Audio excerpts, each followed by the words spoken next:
The desert remembers everything. Every step, every scream, every promise whispered beneath its moon lies hidden beneath a thin veil of dust. The wind that passes over Luxor carries the breath of the dead, stories the living were never meant to hear. Beneath the quiet stars, the dig site stretched in silence. Only tents and the low hum of lamps marked life against the vast desert. Dr. Layla Hassan moved among the sand and stone, brushing her hands over limestone carved with symbols older than memory. The locals whispered of the bride's resting place, though none would speak her name aloud. The shaft led deep beneath the ruins of Karnak, twisting downward into darkness. Walls were alive with murals, serpents coiling through fields of fire, men with hearts weighed against feathers, goddesses whose eyes burned with the secrets of eternity. At the far end, a doorway sealed with black resin bore the sigil of Wadjet, protector of kings. The stone pulsed beneath her fingers, warm, alive, as if it had been waiting for her all these centuries. The air shifted, heavy with lotus and decay. The floor beneath her feet hummed with a rhythm older than any living thing. A single crack split the resin, and the door groaned as it gave way, revealing a chamber forgotten by time. At its center, a statue stood in eternal vigil, a woman, her lower body coiled like a serpent, hands cradling a golden tear. Her eyes seemed to hold centuries of longing. The light of the lamp made the gold shimmer as though it were alive. Every instinct whispered a warning, yet she stepped forward. The desert wind followed her into the tomb, carrying a sound that might have been laughter, or weeping, or both. The golden tear rested on the pedestal, faintly pulsing as if it contained a heartbeat. Hours passed in silence. The tomb had secrets older than dynasties, each one whispering promises and threats intertwined. Symbols glowed faintly where dust had been brushed aside. They spoke of love and betrayal, of passion that defied gods, of a curse that spanned centuries. To love a mortal was to be bound for eternity. Before we dive deeper, if stories like this interest you, subscribe for more. The chamber seemed to breathe, and as her eyes adjusted, the murals revealed more. Scenes of a princess named Neriza appeared, a figure in flowing robes walking among temple guards, a hand reaching for a soldier who was forbidden, a fleeting smile before the gods intervened. The walls told of love stolen by ambition, of hearts intertwined and sundered, of a bond the divine itself could not tolerate. Every carving carried emotion, each line etched by hands guided by despair or devotion, perhaps both. The tomb was a labyrinth not just of stone, but of memory, the weight of grief pressing down like the desert sun. A single drop of golden dust seemed to fall from the ceiling, landing upon the statue's tear. Time itself felt suspended, the present folding into centuries past, and with it, the story of Neriza began to live again. The air in the chamber grew heavier, as if the walls themselves were breathing. The murals told stories that had been buried under centuries of sand, and as Layla's eyes traced them, the life of Neriza began to take form in her imagination. She was the Pharaoh's daughter, born into gold and opulence, her eyes reflecting a curiosity that no palace walls could contain. She wandered the grand halls of Thebes, watching the soldiers, the laborers, the priests, each step echoing in her heart like a drum. Among them, one caught her attention, not for his rank, not for his station, but for the quiet strength he carried. His name was Karim, a man of simple origin, a soldier who moved like the river itself, steady and relentless. From the moment their eyes met across the courtyard, something unspoken passed between them, a bond older than law or lineage. They met in secret, under moonlight by the Nile, where the waters whispered promises that the world could not hear. Neriza had been betrothed to a high priest, chosen to honor gods and secure alliances, yet her heart refused. It belonged to Karim, and in their stolen moments, they discovered a love the gods themselves might envy.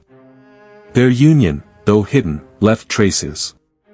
Carved marks on temple beams, tokens left in the sand, the subtle brush of a hand beneath the lotus flowers. The air seemed to hum when they were near, and whispers of a curse began to ripple through the palace. The priests, ever watchful, noticed the glances, the secret gestures, and the fleeting disappearances. The high priest of Ammonius, keeper of sacred law, decreed that such love was blasphemy. Mortals were not meant to touch divine blood, and princesses were not meant to choose their own hearts. But Nerissa did not relent. She embraced the risk, the danger, the inevitability that followed passion so forbidden. In the quiet halls, she and Karim exchanged sacred words, incantations of eternity, promises that if fate separated them, they would find each other in another life. Their love became a fire, burning beneath stone and shadow, defying the edicts of men and gods alike. And then the day of reckoning came. Spies of the temple reported their affair, and the palace erupted in silence that spoke louder than screams. Karim was dragged before the Pharaoh, bound and silent, his eyes burning with unyielding devotion. Nerissa was summoned to the inner sanctum, standing before the high priest and the gods themselves, though no deity appeared in form. She did not bend, did not plead, did not offer excuses. Instead, she offered her defiance, declaring that she would rather serve in the underworld than marry a man chosen by men who worshipped rules over love. The priests, outraged by her insolence, pronounced the curse. Nerissa's body was to be bound by the magic of Wadjet, the serpent goddess, her flesh and spirit merged into a guardian of the underworld. Her lower body coiled into scales of obsidian and gold, her eyes glowing with eternal longing, a witness to all mortals who dared defy divine decree. Karim was taken, sealed alive within a tomb of stone and magic, preserved until eternity, his heart and soul tied forever to hers. The gods had intended punishment, but the curse was imperfect, shaped by the intensity of a love that would not die. The desert shivered as the transformation completed, and the first whispers of the bride's legend spread through the land. Earthquakes shook Luxor when Sirius rose in the sky, sandstorms tore through the valley, and the people spoke in hushed tones of the serpent that guarded the gates of life and death. Centuries passed. Empires rose and fell. Pharaohs became dust, and the Nile carried whispers of the bride through every generation. Legend spread of her vigil, of the golden tears she bore, of her waiting for the soul of the mortal who had once dared to love her. Travelers told stories of strange lights beneath the ruins, of serpents seen but not caught, and of hearts gripped by longing when the desert wind moaned. And now, in the modern age, Dr. Layla Hassan uncovered the first physical traces of the curse. The chamber breathed again under the flicker of her lamp, the golden tear pulsing as though it contained the heartbeat of history itself. Every line, every carving, every shimmer of gold spoke not just of punishment, but of a love so powerful it had escaped death itself. Time moved differently in the desert, measured not in hours or days, but in whispers of sand and the steady pulse of the sun. Nerissa, the serpent bride, waited. Her form remained bound in obsidian and gold, her coils protecting the boundary between life and death, yet her mind remained alive, stretching across centuries. The golden tear she carried held not only her sorrow, but fragments of memory, every moment of love, every pang of loss, every heartbeat she had shared with Karim. The tombs around Luxor changed with the centuries. Tomb robbers, explorers, and conquerors came and went, but none could breach the chamber that held her. The magic of Wadjet protected her vigil, twisting the walls, shifting the sands, hiding her from mortal eyes. Yet, even in solitude, she was not lonely. The echoes of her love for Karim resonated in the stone and dust, a melody carried by the desert wind. Every grain of sand was a reminder, every shadow a whisper, every star in the sky a silent witness to her eternal longing. And then, as centuries turned into millennia, signs of her presence began to surface. Travelers told of serpents seen at the edge of oases, eyes glowing like molten gold, watching silently before vanishing. Merchants spoke of treasures that disappeared overnight, statues shifting slightly when no one was near. Scholars debated myths and dismissed legends, unaware that the serpent bride's story was more than story, it was life itself, stretched across time. The world above changed. Empires fell, cities rose from ruins, and yet the chamber remained untouched, preserved by magic older than any dynasty. And in the quietest nights, when the desert wind whispered over Luxor, those who listened closely could hear a low hum, the heartbeat of a love that had defied death. In the modern day, Dr. Layla Hassan returned to the dig, drawn by hints and fragments she had uncovered in texts and maps. Each step down the shaft, each brush against limestone, felt heavier than the last, as if the weight of centuries pressed upon her. Her eyes traced the familiar symbols, and for the first time, she understood the depth of what had been hidden. The murals pulsed faintly, shadows stretching and contracting as if alive. The golden tear glimmered under her lamp, and the air seemed to vibrate with anticipation. The story of Nariza and Karim was not a memory, it was a warning. Love so profound, so forbidden, could bend even the will of gods. The desert seemed to lean closer, urging her forward, revealing the tale of passion, betrayal, and the curse that had spanned eternity.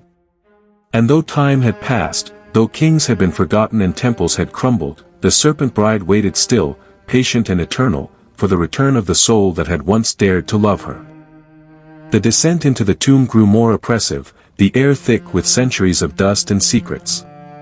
Dr. Layla Hassan's lamp cast long, trembling shadows across the walls. Every step felt like trespassing, every breath a challenge against the invisible weight pressing down. The murals grew more intricate, serpents winding around goddesses, humans, and the waters of the Nile itself, scenes of love and devotion intertwined with anguish and death. Layla's hands traced the carvings, feeling the grooves worn by time and mystery, sensing that the very walls carried memory. The golden tear glimmered brighter now, as though responding to her presence. Each pulse echoed faintly in her chest, matching the rhythm of her own heartbeat. The tomb seemed to watch her, alive with the echoes of Nariza's longing. The serpent coils carved into stone shifted subtly in the lamplight, a motion too fluid to be mere shadow. The chamber whispered in a language she could not comprehend, and yet its meaning was unmistakable. The serpent bride awaited, and her story was unfinished. As Layla moved deeper, the faintest sound reached her ears, the soft, deliberate movement of something alive beneath the stone floor. Sand shifted slightly, as if a presence had passed unseen. The hairs on her arms stood on end, and yet she pressed forward, compelled by the pull of history and the undeniable sense that she was not alone. The chamber stretched endlessly before her, as though time itself had bent to accommodate the vigil. Symbols etched centuries ago glowed faintly in response to her touch, tracing a narrative that merged past and present. She saw the fleeting moments of Nariza and Karim's love, the stolen glances in hidden courtyards, the sacred vows whispered under the moon, and the fury of the priests who sought to punish them. And in the final act, the transformation, Nariza's descent into serpentine form, bound by the curse, yet free in her devotion, eternally guarding a love that death could not sever. The air grew colder, heavier, and with it came the unmistakable sense of being watched. The serpent coils on the walls seemed to ripple, alive with latent power. The golden tear vibrated, casting reflections that danced along the carvings, illuminating secrets that had been buried for millennia. Layla realized that she was standing on the threshold between the mortal world and a timeless domain where love and vengeance intertwined. It was here, at the heart of the tomb, that the stories of old met the present.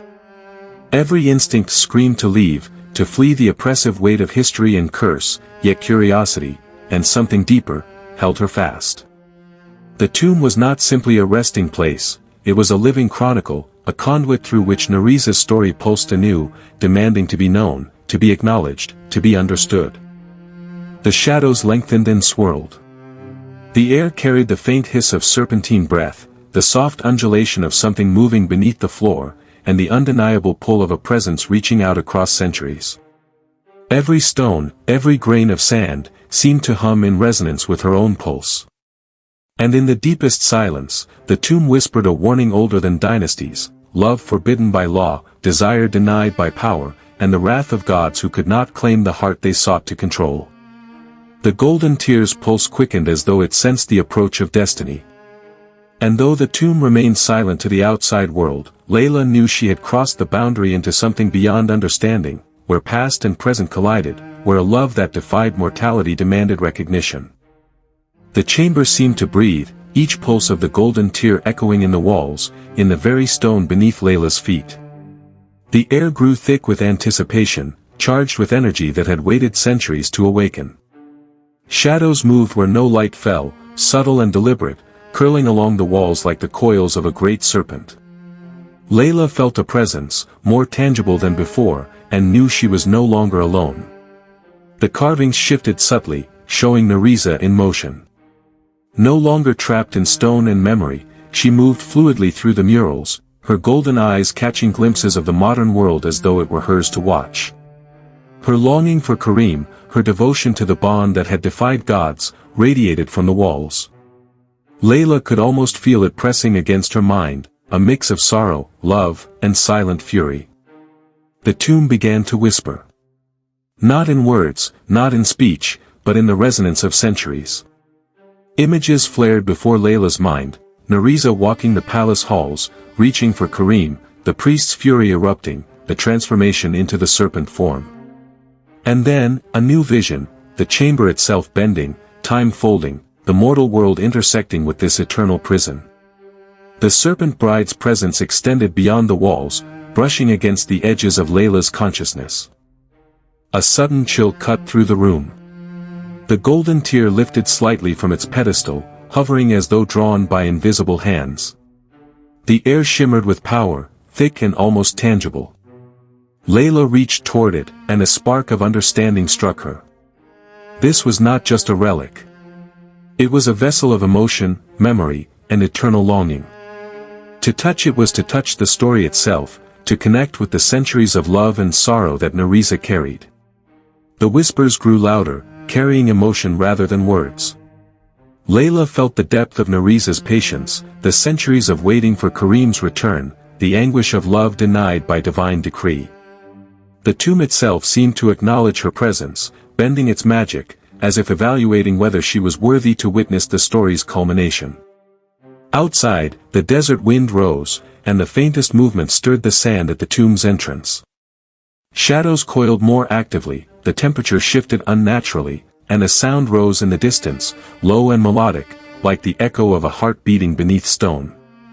The serpent bride had noticed, and her attention, long fixed across centuries, now reached into the modern world. Layla's breath caught. The tomb no longer felt like a chamber of the past but a bridge between eras.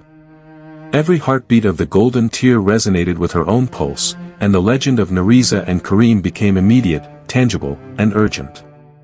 The centuries of waiting had been preparing for this moment, a moment when the mortal and immortal worlds intersected, and the bride's story could unfold once more. The shadows curled closer, and in that darkness, Layla glimpsed a figure coiling among the stone, scales black as midnight, eyes molten gold, a presence both terrifying and heartbreakingly beautiful. The serpent bride was no longer confined to legend. She was awake. She was watching. And the story of love, betrayal, and unyielding devotion was ready to claim the present as it had claimed the past.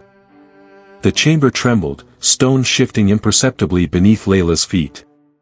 The golden tear floated higher, its pulse quickening, casting shimmering light across the walls, illuminating the coiled shadows of the serpent bride. Nerissa's presence had grown, filling the tomb with an aura of ancient power. She moved with a fluid grace, scales glinting like black glass, eyes burning with centuries of longing, sorrow, and love. Layla's heart pounded as the air thickened with energy. The tomb was no longer merely a resting place, it had become a living stage for a story older than history itself. Nerissa's gaze fixed on Layla, and in that moment, the centuries of silence broke. The chamber vibrated with unspoken words, a connection that transcended language. Layla understood, with a shiver that ran from her spine to her fingertips, that she was the first human in millennia to truly witness the bride's story unfold. The murals on the walls writhed with motion. Nerissa reached across time, recreating the moments of forbidden love with Karim, their hands brushing in secret, fleeting smiles under moonlight, whispered promises carried on the Nile's gentle waters. The priest's fury, the curse, and the transformation into the serpent form played again in living memory, but now, the narrative stretched into the present, entwining with Layla's world. And then the golden tear descended slowly, hovering before Layla. Within it, images of Karim appeared, a soldier preserved in the folds of time, his soul bound to Nerissa's, waiting across centuries for reunion. The tomb itself seemed to hold its breath as the threads of fate began to weave together once more.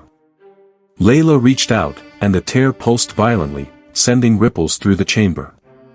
The shadows coiled and uncoiled, forming the outline of Neriza's full form, magnificent and terrifying. She spoke, not in words, but through the resonance of emotion, conveying love, longing, and the injustice of centuries. The air shimmered as the veil between the mortal and immortal thinned. The curse had endured, but it had also waited for the moment when destiny could intervene. Layla, trembling, understood what she had to do. With careful hands, she placed the golden tear on the pedestal, aligning it with the ancient inscriptions she had studied for months. The chamber thrummed with energy. The scales of the serpent gleamed brighter, shadows dancing like fire along the walls. The spirit of Karim appeared in flickering light, drawn from the time-bound tombs, his essence reaching across the ages to Neriza. For a heartbeat that stretched into eternity, mortal and immortal met. The force of love that had defied God surged through the chamber, uniting them across centuries. The tomb trembled violently, yet it felt like a release rather than destruction. The golden tears shattered in radiant light, cascading over the coiled figure, and for the first time, Neriza's serpentine form shimmered into something more fluid, more human, yet eternally powerful. The chamber fell silent. The shadows receded, and the golden light dimmed. Layla, heart racing, watched as the murals now told a new story, not of punishment and loss, but of reunion, of love surviving the test of time, of the eternal bond finally fulfilled. The serpent bride lingered a moment longer, eyes meeting Layla's with gratitude and sorrow for the centuries she had endured. Then, like a ripple on the Nile, Neriza and Karim's spirits vanished into legend, leaving only the echo of their love and the glimmer of the golden tear embedded in stone. The desert outside was quiet once more. Sands shifted with the wind, carrying whispers of the story to those willing to hear. The tomb, though emptied of living spirits, radiated a timeless presence, a testament to a love that had defied mortality, defied gods, and outlasted empires. Layla stood alone, heart heavy, knowing she had witnessed the impossible and that the story would live on in the shadows, carried by those who dared to remember. The serpent bride's vigil had ended, but the legend remained, eternal and unbroken, a whisper in the sands of Luxor for those brave enough to uncover it.